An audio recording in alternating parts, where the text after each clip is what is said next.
everybody, I'm Keshta Pinkery, reader, writer, author, and I'm back with another book review.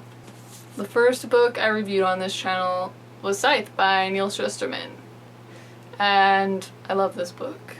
And now, time for the Thunderhead. Just Thunderhead, no the. I've read Scythe and Thunderhead before now, but I needed to reread them because it's been a few years and my memory was a little foggy. But I did remember that Thunderhead, the ending had my heart pounding, and I'm happy to report that the second time around did the same thing. That means it's a good book. And that explains why Neal Shusterman is my favorite author. One of my favorite authors.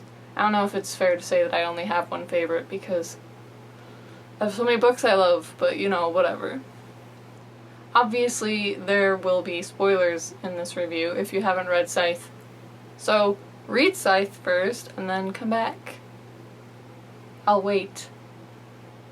So if you've read Scythe, you already know the genre for this book. It's like a dystopian sci-fi, or a utopian sci-fi.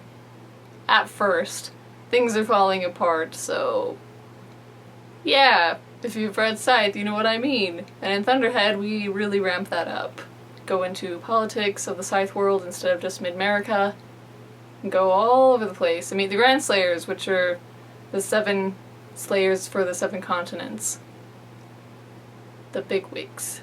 So, this book's called The Thunderhead for the AI that rules this world. Maybe rules isn't the best word, because it watches over the world and everybody loves the Thunderhead. Except for the Tonists. The people who don't. See what I mean, though? Thunderhead even has... oh no, it has everything. It has religion, it has the politics, all those huge, big world things that we often hear about in history that we have wars over because humans are weird. Anyway, back to the Thunderhead. So, the Thunderhead is an AI, right, that watches over everyone and keeps the world running and makes everybody happy, ideally. And I don't know, I have a thing for AIs, especially ones that have feelings and thoughts, and the more human they are, the more interesting they are for me. Because it's quite a concept. And I really wonder what an AI like this would be if humans managed to create one. Throughout this book, the Thunderhead has a lot of little excerpts in between chapters. Logs with its thoughts. And they're very interesting to read. It can't do anything to the Scythedom because Scythe and State, or whatever you want to say, are separate from each other. And so it's a whole runaround if anybody from the Scythedom or wants to get a message to the Thunderhead. It's a process. There's a chapter in here that's pretty fun with how arduous it is. So the pacing for this book, I feel like Neal does really good pacing with his stories. But I tell you what, by the end of this book, it just really ramps up. Like I said, heart pounding. Like the last 100 pages, 50 pages, something. It just like zooms by. And I guess I won't talk about the ending here because then that's spoilers for the Thunderhead. But my gosh, the ending, you guys. If you've read this book, tell me what you thought below, but tag your comment as a spoiler or something so that we don't spoil anybody who doesn't want to be spoiled. There's also a new character in the Thunderhead, Grayson Tolliver. And I actually forgot about this kid when I started reading this book again, and I don't know why I forgot about him because he's a delight. Basically, the Thunderhead has decided that he has potential to be a big part of change in the world, and so the Thunderhead kind of nudges him on this path. And it's a wild ride. Grayson's life turns upside down. He was a good kid who was practically raised by the Thunderhead, and then he becomes unsavory, which is kind of like a criminal in these times, but less hardcore, I suppose. It's a ride. I promise. This whole book. Just read this series. Obviously, I thought the world building was fantastic yet again this time around. We dive deeper into this world, and its characters meet new characters, and it's a delight. So yeah, if you like dystopian fiction, YA, this is YA series. Read this series. What are you waiting for? Go do it.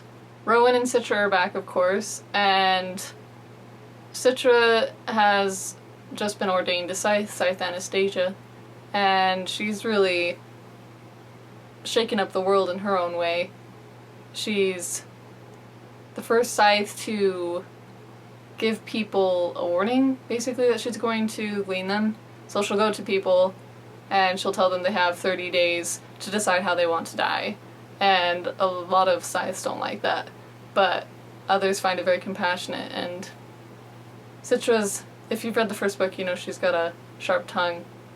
Well, she's smart, she's cunning, and she really shows that off in this book. I'm very proud of her. Rowan, on the other hand, well, he's been through a lot since Scythe.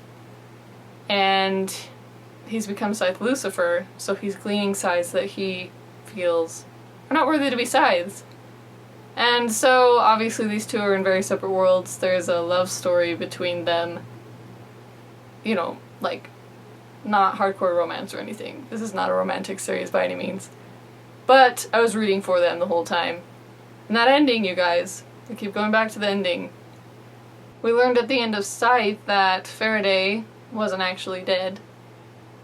And there's another character in this story,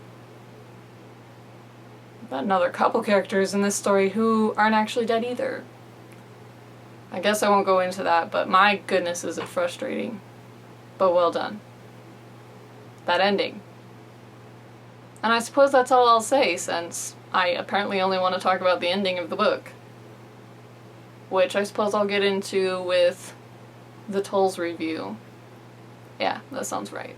Which is what I'm reading right now.